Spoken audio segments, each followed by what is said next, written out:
Hi, I'm Spencer Grendall, and welcome to the Spencer Grendall Show. We have a very exciting show for you today. We are returning to a theme of a past show, an archaeological show, and Randy Kopang, our guest today, and I explored in our past show a mystery about huge blocks in a temple in Baalbek in Lebanon. And we went on the web, and we looked through all the museums on the web, and we downloaded pictures from the web, and we just worked very hard and got a lot of stuff. And it was a mystery because we have these large stones, and how did this happen? These are bigger than stones in Egypt, but similar in certain ways and yet different. And Randy got so excited that he bought a ticket to Lebanon, took a cameraman, and hightailed it there. Not only go to Lebanon, he went to Egypt. So we have a two-part show, Anomalies to the Temple of the Sun. And what we mean by anomalies here is unusual things that we with modern science, or with what we now know about ancient science, cannot explain how certain things happened. That there are like clues to a greater mystery. Now, Randy, welcome to the show. Thank you, Spencer. And tell us about this incredible journey. How did you get excited and take off to Lebanon? Well, yes, indeed. In our previous program, which was exactly a year ago, almost exactly a year ago, I felt that actually, to clarify a point, we did attempt to dig up as much information on the site of Baalbek specifically as we could on the web, and we found quite a bit of, shall we say, more mundane perceptions of what the site represents, but we found very little evidence and not very much photographic evidence, shall we say, especially in that sense, that showed exactly what has been described in a number of books that have come out, that are books devoted to revisionist history.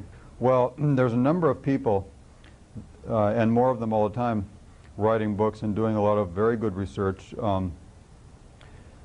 that have felt that the perceptions of the past as held by the Orthodox academia have basically understated a lot of artifacts that are there throughout the world, and kind of arbitrarily decided that they were insignificant, and so therefore they didn't include them in their overview of what history suggests as far as perhaps technological developments in the ancient past, and then how these artifacts played a role in both the cultural and spiritual lives of the people of the past. And what happened with me was I got enamored with this one particular site, especially this one at Baalbek, because I noticed that there wasn't a lot of photographic evidence that was described in some of these books, such as by Zacharias Sitchin in his book, another guy named Alan Alford. Right. Well, I want one thing before we jump to Lebanon. Now, when you say revision, let me say, in other words, you say, what is the motivation? You're saying that certain historical writers are now kind of like they're breaking skipping the mold over and not really analyzing this evidence. Is there a motivation why they wouldn't want to face this evidence head on? The Orthodox people, you mean?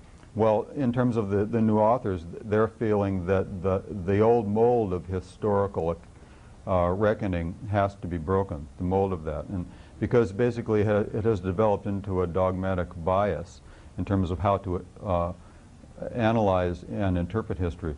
So these new people on the scene are just carrying on in the tradition of basically reevaluating what we know as people about the human family, the history of the human family, basically. And this has always been done. There's no reason to believe that just because a history has been kind of like institutionalized in the way that it's being taught, that we should take it for face value, that there's nothing more to determine. That's hardly the case. Yes. And so that's why there's so many people going back into the sites themselves, in actual fact by visitation, and looking around and seeing if there's something there to develop new ideas around. And so that's especially the case at Baalbek.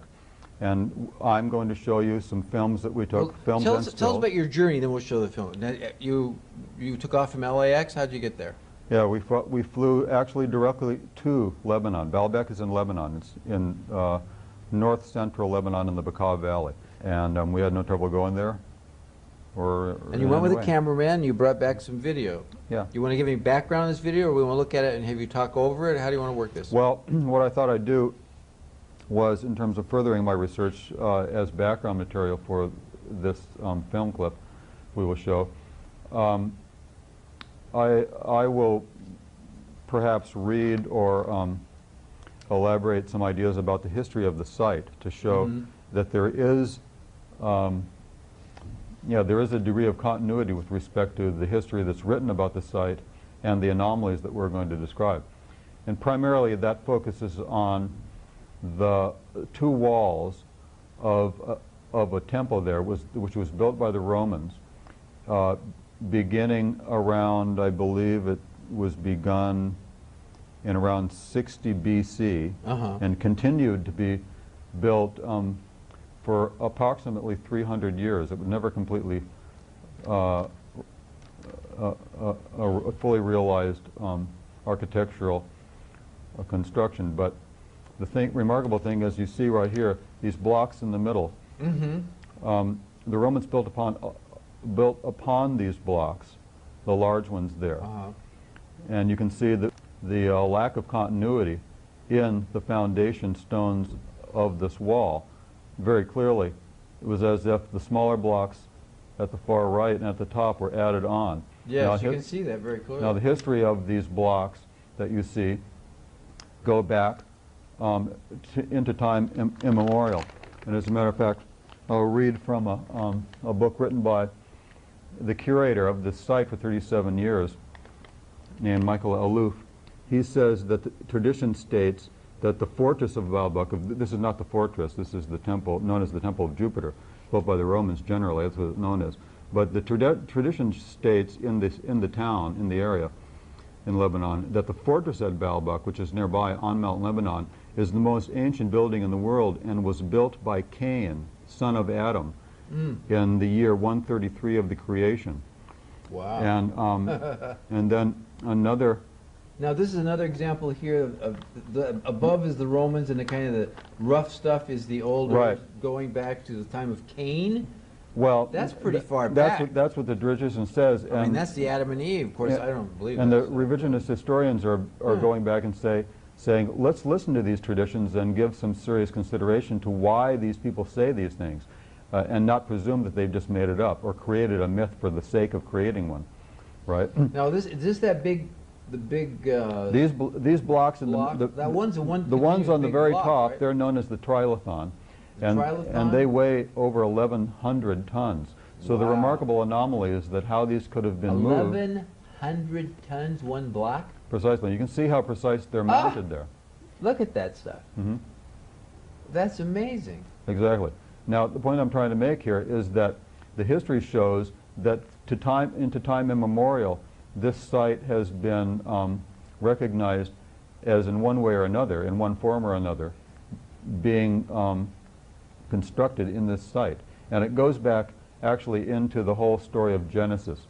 So there's a man who's still alive, whose name is Christian O'Brien, who's been basically doing a process of analysis both in terms of etymology and philology of the ancient texts left by the Sumerians and the Babylonians and the Akkadians, and pre-biblical texts by the Hebrews, and coming to the conclusion that the history that's accounted in all these ancient texts is basically a history that includes this site, but not the temple that's built above these giant blocks. Not this Roman addition. No. That's being pointed out by the finger. That's the Roman addition up there. Right. That's relatively modern. In fact, the parts that you're seeing now were actually a reassemblage of the blocks actually after it was torn down by the Arabs, and they rebuilt it to fortify it and use it as a fortress. But these blocks here are totally anomalous and inconsistent with the apparent building that you see there on the left now. And so we're trying to evaluate that in terms of a history that's not academically acceptable. It's outside the parameter of an ancient view that anomalous things, namely the movement of such blocks. I mean, we've looked into this to the degree of talking with engineers and crane operators that move large blocks to tell you that if you expected primitive people to do this all by hand it would have been virtually impossible because there's no way you can maneuver blocks that weigh hundreds and hundreds of tons. I mean, it's staggering just to imagine how much these things weigh. But as you can see here, me coming through this doorway, now this is on... How far were they from the site where they were quarried? The quarry where they believe most of the blocks that you see everywhere, both used by the Romans and these, come approximately a mile away only. But nonetheless, we're talking at a time wherein they didn't have the wheel, right? This predates that kind of technology by actually thousands of years. So people like Christian O'Brien are going back in there into the history of the Sumerians, and identifying localities, namely this very region that can be very undoubtedly identified with the story of Genesis and the story as told by Enoch in the book of Enoch, one of the books of the Old Testament left out of the Old Testament. And you could identify that this site of Baalbek actually was a settlement area within what came to be known as the Garden of Eden region of the Middle East. And what Christian O'Brien has done is shown that Baalbek was a site... That's you standing on that road, That's right? in front of me. That's proportional. You can see those blocks there are about 14 feet tall. Wow. But you can see that they're truly monumental and, as they say, cyclopean. And there's a lot of them as well. There's not just a few of them. So whoever designed this decided arbitrarily that there was no problem with doing it, and maybe in terms of economy or who knows what the purpose was for the original construction, although there is a hypothesis, but we don't have time to go into that. Now, right now, we're viewing, right in the center, there you can see some columns. At the far distance, that's the temple where we just were. This is the quarry where these blocks came from. Now, this block right here is the largest of all blocks. Look at that block. Yeah, the estimate weight of that one is... Why is it just sticking there? They get interrupted in their building? Perhaps 1,500 tons. Whoa, here come the Pleiadians to attack you. Yeah, now in two books that I have on this site, it actually states, this is not a revisionist supposition, that there was a place for it at the site, and there was every intention of moving it over there, but for whatever unknown reason they did not. So it's not a hypothetical that this block was going to be used as such. They actually say that in the histories, that it was very likely to be used. Give us the length and give us the dimensions of this stone. I think this is 72 feet long, and I think that's more or less 14 or 15 feet square. It's not the only one, however, and one of the new things that we discovered was that over the hill, not found in any books or any websites, there was another block approximately the same size, and we're going to show that here now. This is actually, you know, a few hundred yards away to the north, and there it is. And it's been cut up a little bit by people. Yeah, there was a little bit of it looks like they might have been attempting to you know, take some of the granite, carve it up into smaller pieces or whatever. Make some bricks. It's cyclopean, just like the other one. Wow, that is huge. And very remarkable, yeah.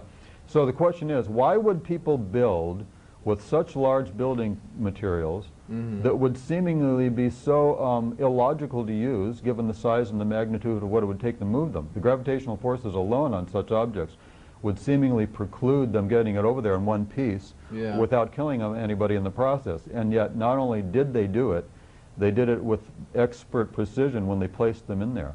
That's what's remarkable, and so that's the anomaly we want to deal with. Now, so maybe I should skip ahead to a precedent as we come back here. And the precedent is that in the 40s and 50s in this country in Florida, there was an immigrant from Latvia, a man named Edward Leedskalnin. And he built what is known to this day now, currently being preserved in Florida by the state as a heritage site, what's called the Coral Castle. And it was basically a large residence that he built entirely on his own. And it was very well documented, irrefutably, without any doubt, and known by government officials, because it's said in a recent book that came out that addressed his situation at length, and a chapter devoted to his work, that the United States government actually visited him to find out how he could construct a rather large building, all composed of, there again, very, very large blocks weighing several tons each. and he did it entirely alone, without the help of work gangs, assistants, cranes, or any machinery to help him maneuver these blocks after he quarried them himself. Basically, the building material was a kind of coral, which is in the area. And how heavy is coral? Coral's not as heavy as granite, though, is it? No, but, well, it can be if their pieces are large enough. And the largest piece in his construction was 30 tons. Another one was 20 tons. The average, I guess, was maybe 1 or 2 tons. But this place is now being protected by the state of Florida. And in the brochure, which I saw a brochure that you can get there, it actually makes it perfectly clear that the anomalous thing about his work was that he was able to move seemingly impossibly large blocks all by himself with precision, and constructed this residential, well, this little castle that he created. Now, the principle is that if Edward Leeds Callan could do what apparently people did in the past, seemingly by unknown means, which he would never reveal till his death, perhaps he was right when it is now quoted by him as saying, he was quoted as saying that he figured out how they built the Great Pyramid, because one of the anomalies of the Great Pyramid, which we will address in the second part of our program, or large blocks there, just like you just saw at Baalbek, were done in some anomalous way. Now, the orthodox view is that it wasn't done by anomalous means or paranormal means or anything else. It was just basically done by grunt Lots work. of slaves and a bunch of little pulleys. Yeah, exactly. And that's all very romantic and seemingly logical and rational. So you try and do it as an experiment. Except, fortunately, we have this situation with Mr. Leeds Callan, who obviously did employ anomalous means. So there's no reason why we, as modern people, should not take that as a precedent and say, you know, it may be worthwhile to look into this to see exactly how he did the impossible, because it wasn't possible for one man to move blocks that weigh 20, 30 tons all by themselves. And when you go to Baalbek and you see blocks that weigh over 1,000 or 1,100 tons and are placed over 20 feet in the air with precision, maybe that's how they did it. And so basically, this is the kind of thing that motivates a lot of people who are going into various areas, such as Stonehenge, such as places in Peru, Tiwanaku, and perhaps even the pyramids in Central America as well. That something was known by the ancient peoples that actually makes them not primitive people. In some way, they may be comparatively primitive in more cultural ways, but in terms of technology, what they knew about astronomy, various things like that, they apparently were much more sophisticated than even we are today. What's the conjecture about how this, what's his name, this Finn? Latvian. Mr. Leeds Callan. Basically, he actually published a few monographs, or one in particular that I know of, and a few other little small articles, that he had a theory of relativity, shall we say, about the nature of matter itself. And that apparently led him to the realization that he came to, that you can maneuver matter if you understand more about the nature of its quantum properties. In other words, the magnetic properties of the atoms, the structural atomic essence of any given material. And if you understand enough about that, you can in some way alter it to such a way that it can be maneuvered as if it didn't weigh as much as it did, and therefore in some way, shall we say, violate the forces of gravity. But perhaps gravity is not what we think. Well, you know, when I was at Brown, there was a graduate student that I ran around with for a while, a crazy guy, and he was really into Tibet. And he was convinced that you could get a group, now you're talking about one man, he was convinced that you could get a group of people and take a tone.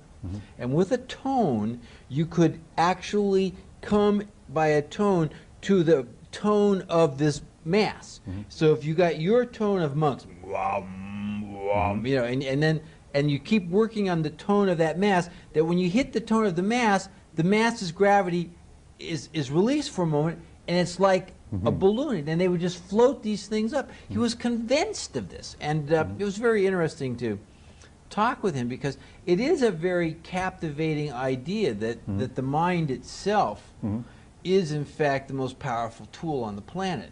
Right, as in the aphorism, mind over matter. Well, I've heard that theory specifically related to the situation you just described myself. And as a matter of fact, there's no reason why not to consider that as a serious possibility, because science, in the orthodox sense, has in fact been pursuing the paranormal. And they don't highly publicize the fact that they have been researching it, but they have for actually quite a few decades now. And the truth is that the term mind over matter is not an overestimation of the possibility. That those people, and we're talking about Tibetan monks who are rather adept at what would be very remarkable feats of the control of the mind, you know, in conjunction with control and understanding of the spirit more.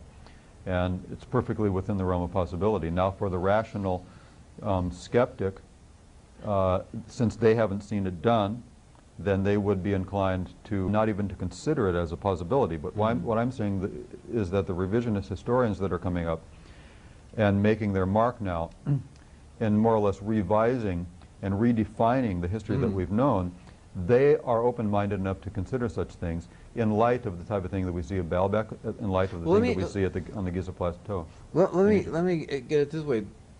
A lot of people in the marginal community that goes to these expos and things that we all love to get all of our knowledge about a lot of things that are kind of crazy, but some of them are obviously probably going to be true.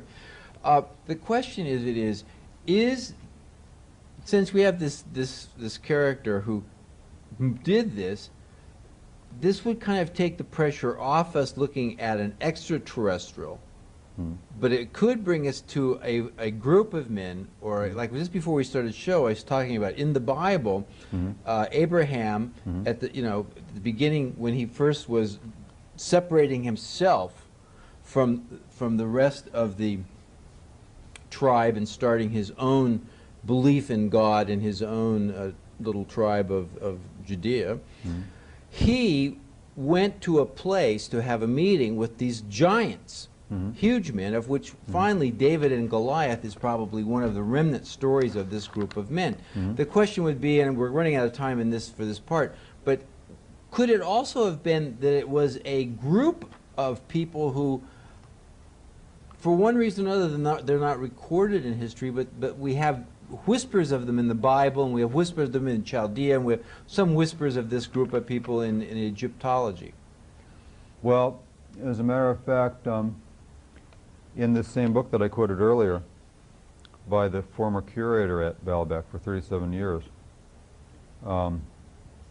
he actually quotes one of the other traditions that actually also names the giants that you're referring to, that figured prominently in the, shall we say, the oral traditional history, according to various peoples in the area, that includes them within the tradition.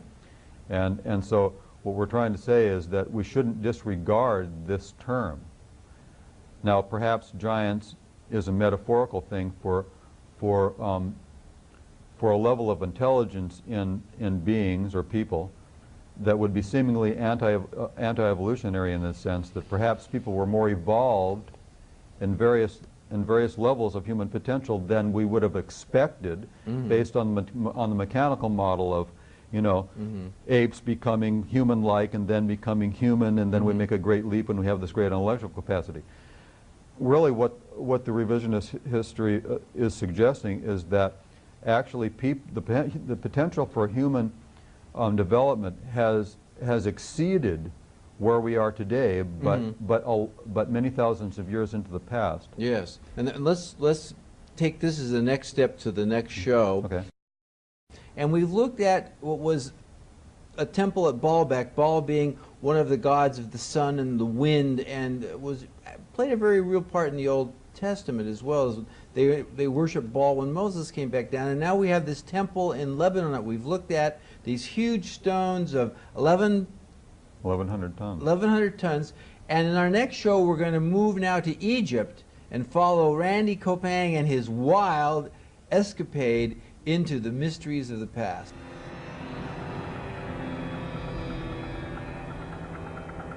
and we're today going to be discussing Egypt. So, Randy, continue your interesting saga, your tale of questing how ancient man moved great stones. Thank you, Spencer. Yes, where we're going to begin at this leg of the journey, actually right after we left Lebanon, or Baalbek in Lebanon, we flew directly to Cairo, and a friend of mine, Larry Hunter, who I went there, who's been there very many times, who's an amateur Egyptologist, we hooked up with some friends of his and went to a number of sites. I believe the footage that you initially see will be that of Giza. The very first scene, in fact, will be a scene, basically just one small segment of the Great Pyramid at Giza. And I thought I'd open up with that image so you can get an idea of the average size of the blocks that were used in the Great Pyramid, the largest pyramid. And they average supposedly around 2.5 or so tons. And I wanted the audience to have a memory there of what that average size block would be compared to many others that you'll see in the ensuing few scenes, wherein the blocks are many, many times larger than that. Now, some of them are on the Sphinx, right?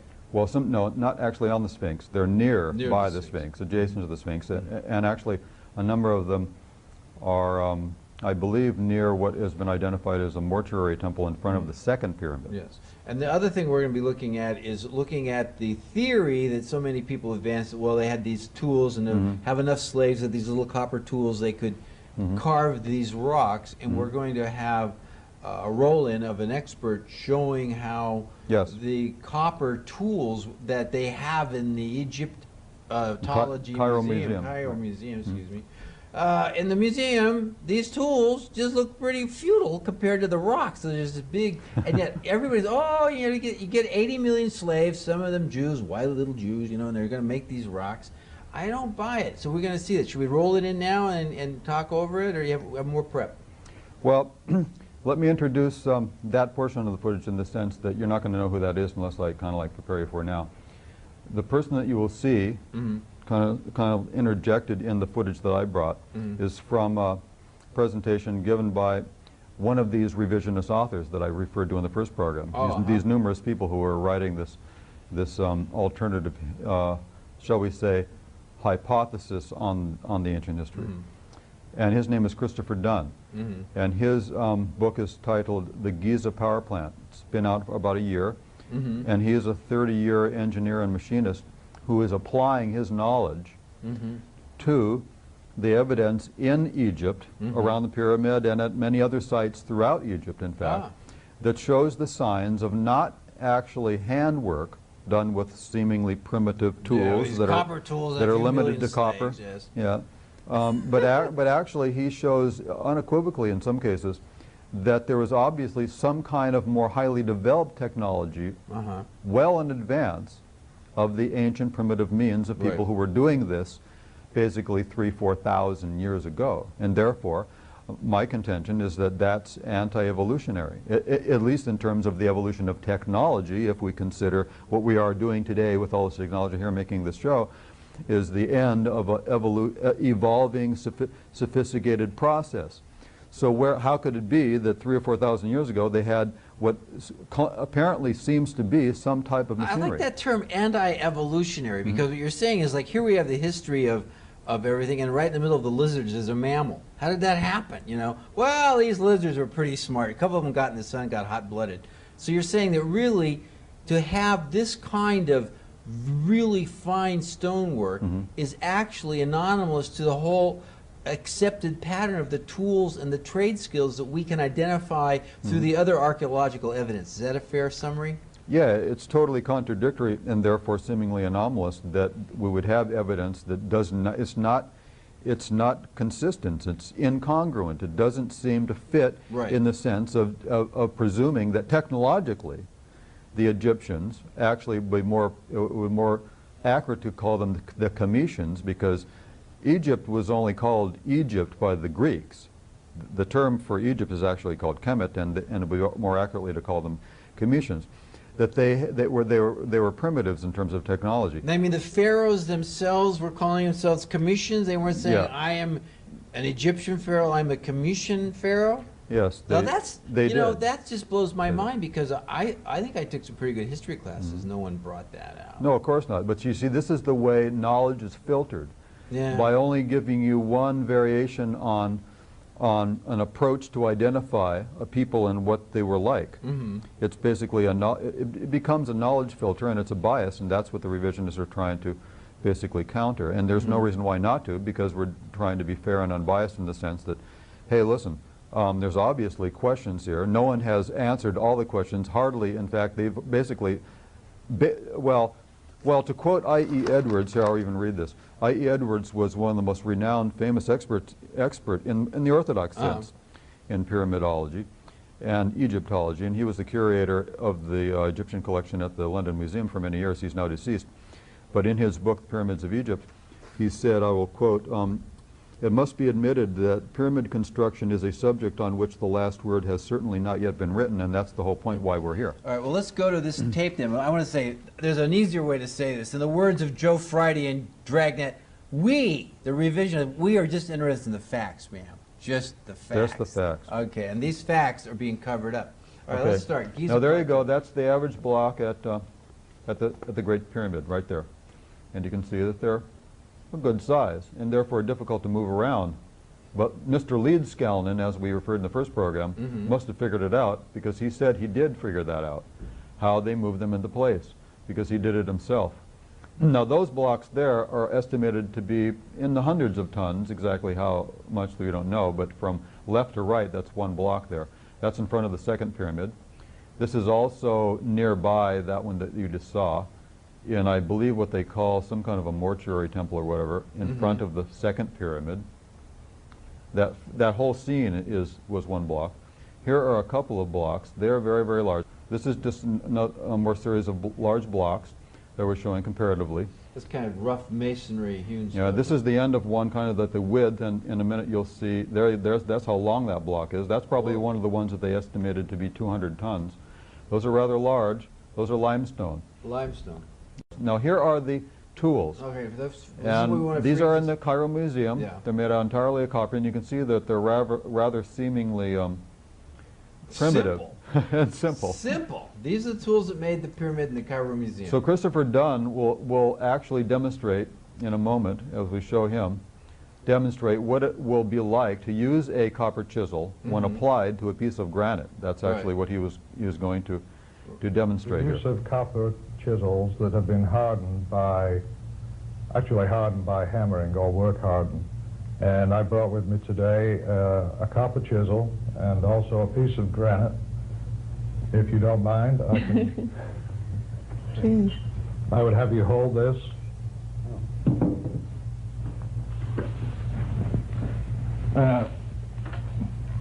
They confiscated I have a brand new ball-peen hammer. They confiscated my hammer at the airport. They will not allow The age of hammers through the terrorism. airport now. So I guess I'm going to have to leave this behind too. The corner is generally the weak area. This chisel was created for me by a fellow by the name of Bill Cronkite at Danville Metal Stamping. And so I'm going to attack this corner with the copper.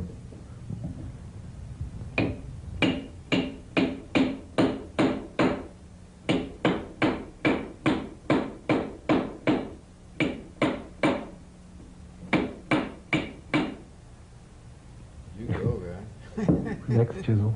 If you could focus in on the edge of the chisel, you can see that it's been damaged. I was able to break off a little bit. That is probably more the result of the granite being embedded in the copper than actually the copper itself. But to actually go to it and create those artifacts using a copper chisel is impossible. And that's what the Egyptologists basically have asked us to believe. Is that correct? That the tools of which they show in the museums in Cairo are basically this particular technique you just showed us. That's what you'll read in a book on Egyptology, if it's written by certain Egyptologists, yes. Wow, isn't that amazing? Mm-hmm. This is something, you know, because I remember they get you young, you know. I can remember being very young in school, and the teacher says, "These are the pyramids." Imagine they show all these little pictures, all these little workers, you know, they're all like chiseling away, and it doesn't work. Well, in point of clarification, the copper tools, I'm sure, were effective in cutting limestone, which is extremely soft compared to granite. But if you look on what they call the Mohs scale of the hardness of materials, copper, even hardened copper, which the Egyptologists say they developed some method to harden it by tempering it or whatever, and even I.E. Edwards, who I just quoted, says in his book that they haven't found any evidence of how that could have been done. He said that. But in any case, they say that maybe they hardened it and made it a little bit harder, and so therefore, you know, then they could do better work with it. But the truth is that on the Mohs scale, copper, hardened or otherwise, is about half as hard as granite. So it makes no logical sense that they could do precision, the type of work that you will see continuing here. And so as we continue in the roll-on, you'll see some of the precision work that we're talking about. Okay, now we're beginning to get into the issue of the granite, and you'll see the arrow is pointing to what they call a blend radius between the perpendicular sides. Now, we'll give some much better examples than that, but the mere fact that there's a contour there in between the two angles. Here is a much better example of that. And you can see the arc, the way the piece is arced over. Yes. Well, Mr. Dunn took some calibration devices to Egypt. This is a better angle of that same piece that weighs a number of tons, actually, this piece of granite. It's pink granite. And notice that the contours in the blend radius there in the corners, and then the radiuses of the curve itself are absolutely uniformly, precisely parallel and contoured in basically 3 axes, X, Y, and Z axes. And his conclusion was that in no way could have been done by hand with copper chisels. Now here's a better contour. I photographed that photograph, and I'm here to tell you that those curves are absolutely uniform, just like they had some kind of a router or something that went right through it and cut it. And the uniformity is a function of the device used, not that it was done by hand. Handwork can't be done like that. It's too irregular and too imperfect to create such uniform parallel surfaces. Here's some more of the blocks, very large blocks. These are also at Giza. And now we're going to go to another site to show more of the evidence of machining. And this will be a site that's about 10 kilometers or so south of Giza, where the pyramids are. And this is the site of Abu Sir. And there are 3 of the pyramids that are at this area, circa 2490 BC. That's the hypothetical time that they believe all this took place. However, the revisionist view is that actually the temples associated with these pyramids were there long in advance of when they were utilized by the pharaohs in perhaps the 5th dynasty. Now, is this another anti-evolutionary thing, or are these actually younger? This is the beginning of a series of photographs. Here you see some more that show absolute evidence of boring. Now, the conventional view is that they did have drills. The problem, though, is that they've never found any drills. Well, there's no evidence of drills in any So of these obviously digs. what we're showing is that they did have evidence of drills, but they never found any. Really all they ever found were copper chisels and some kind of like hammer devices. There, yes. But that's a rather large one. But the most impressive holes are right here in this shot, and some close-ups we have to show the scoring on the inside of the holes at the radius. Here's even more. Those holes are about 2 or 3 inches in diameter, and they're absolutely perfect holes. That material there was basalt. This is just, and here's another one. Wow. This is really, you had a good cameraman. This is very good contrast here to see the different styles of... Now here we have an example of this. As you can see, that's a perfect hole, and you can see little lines on the inside that are due to the scoring of the drill bit. Well, how do Egyptologists of the conventional Orthodox view explain these holes if you have no evidence of the tool? You can see the scoring on the inside. I see the scoring. Right, of the rotation. And actually, an unusual thing about the boring device that they used, and that material there you see is basalt. It's approximately the same hardness as granite. The types of drills that they used were actually hollow drills. They were actually tube drills, which was even more remarkable, presuming that they used copper drills, because they would be seemingly even weaker than if the drill was a conventional drill, as someone imagines a drill in their mind. These drills were hollow, so that it left a cylinder that had to be broken off after the drill went down. Do we use diamond bits to do that now? I mean, yeah. Well, with steel? We would use basically something that would be called silicon carbide, or perhaps with diamond tips on the drills to cut through that type of hardness of material. Yes, and of course you can imagine. Well, they must have had the technology to affix precious stones to the material of the copper if the drills were made out of copper. The whole thing is illogical. Now here's a copper lid. This has been addressed. What lid? A copper lid, basically. A coffin. Your coffin lid. Yeah. Copper lid. Sarcophagus. Yeah. Okay. Wow. Here's a shot of the facing stones that are the type of thing that are now missing from the 3 Great Pyramids, but this shows you what they would have looked like if they were still there. They had been removed. Because they were too valuable? Yeah, they removed them to use them as a building material. They were marble rather than granite, is that right? Not quite marble, but close to it. Now, how did they cut those stones right there? Is that sandstone? Well, there's no telling. Those are made out of red granite. Jeez. It's hard to tell how they did it. And we have just those little copper tools and 100 little slaves. Well, I might say though that there was a man in 1837 named J.R. Hill who found a piece of iron embedded in the Great Pyramid and sent it to the Cairo Museum, and it still exists there. It's the only piece of iron that was ever found that was absolutely irrefutably shown to be a part of the site where it was found, so they couldn't presume it was placed there later after the ability to make iron was developed.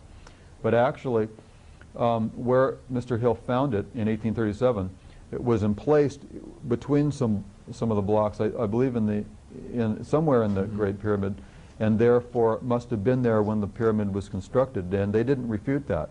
However, they don't make a big deal about it because, of course, the primary classic pyramid age, which was in the Old Kingdom of the dynastic period, which was divided into an Old Kingdom and a New Kingdom. The Old Kingdom ended around the 5th dynasty, and that's around, 2400 BC. Now, they ostensibly didn't have the ability to smelt iron or create iron. So when Mr. Hill found the piece of iron, they took it and they cataloged it, and then they just set it aside and forgot about it until recently some people went there and said, hey, listen, we know that they found it. A very renowned Egyptologist noted it in one of his books, and that's how they had evidence for it, and so they went there to see it for themselves, and it does exist. But they don't claim it has any place in history because, of course, it doesn't fit into history. So what I'm saying is that the find shows that obviously they must have had some kind of materials harder than copper, and that at least shows that in one instance it shows they must have had something harder, namely iron. But they haven't found really anything other than that, so still it's an anomaly. So Mr. Dunn hypothesizes, with a great body of evidence, much greater than we've even referred to here. I mean, it goes on and on. We don't have time to discuss it. And it's over and above simply drilling techniques or the cutting and placing of precision-placed blocks that weigh 70 tons in the Great Pyramid, or these contoured pieces. It goes on beyond that too. But in any case, the point is that Mr. Dunn makes a case for this in the sense that you can very clearly see evidence of some kind of machining in various ways, not only drilling, the sawing of great pieces of granite, where in the book he shows that the grooves in the granite were left from the device that was used to saw the ends of certain things. And it must have been a machine that worked at high speed, because if you were going at a slow pace by hand, you would see that, oh, we're getting a little bit off, let's stop. But anybody who has the experience of like a skill saw or whatever, that kind of analogy, you know that when you start to go off, you miss it quite a bit, and you have to come back because the blade is rotating so fast.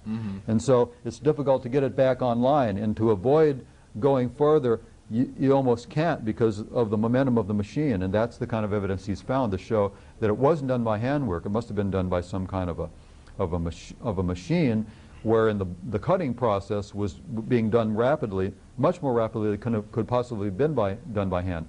Now, another problem is the pressures involved.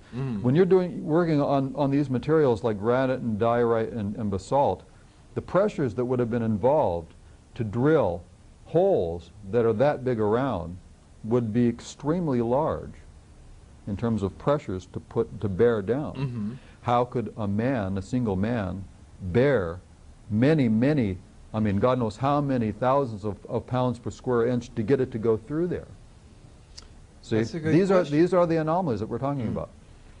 Okay, now we're going to go on to our last piece of film, I believe, and that is Abu Ghraib. And this is a very remarkable place, one of the most remarkable, because you're going to see also evidence of the tube drill phenomenon. And right before you there, right there in the middle of the screen, is an altar, as they call it. This is an example of the same kind of material in a pavement or a podium that is this whole area was paved with. Now it's broken off. You can see the podium around it. Yeah. That whole area apparently was paved with that same material at one time, and that material is basically solid crystal alabaster. It's about as hard as quartz, I believe. And this circle that you'll see right here shows the irrefutable evidence of how they contoured this portion of this altar. You will see us freeze frame this in a second. And there again, it was evidence that they had this kind of hollow drill technology that drilled down in the corner and left these circles there and to the left and then to the left again. You'll see the radius of the cutting device that was used. So they drilled it down like in successive places to remove the material. And there you can very clearly see it. That was not left by a copper chisel. Yeah, but I have a question. You know, if you drill down like this, you still have to cut across to get that, you know, I mean, you can't just... They did it successively. You see the radius next to each?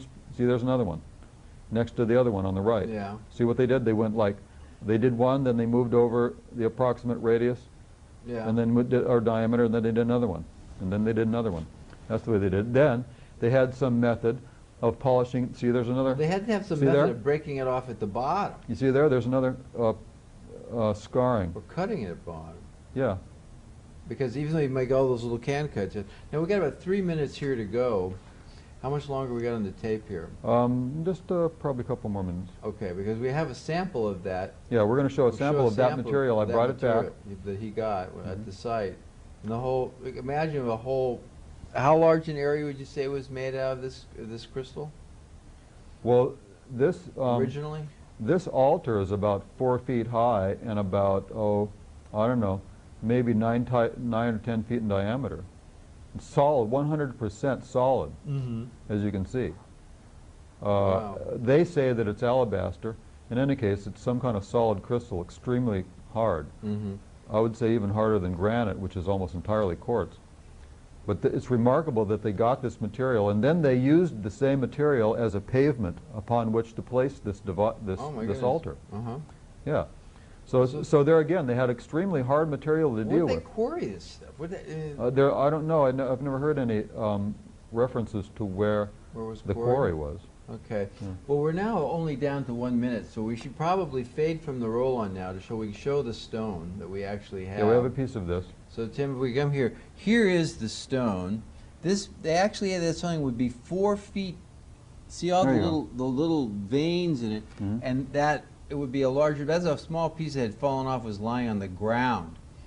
And we're going to conclude with, imagine how they were able to cut that with devices that we still don't understand how they do it. And let's conclude the show with, that's why we called this the anomalies. There are situations in these temples and their construction which are so unique and so different that we still don't know how, from the evidence that we have now in archaeology, how they did these things, and how they did them is a mystery. And we would appreciate if the historians, instead of not glossing over the facts, would meet these facts head on, so we could have a greater understanding of the kind of human accomplishment and achievement that was truly done in ancient times. And Randy, I got to really thank you for coming on the show with this amazing video that you did and that amazing journey you made to Lebanon and to Egypt.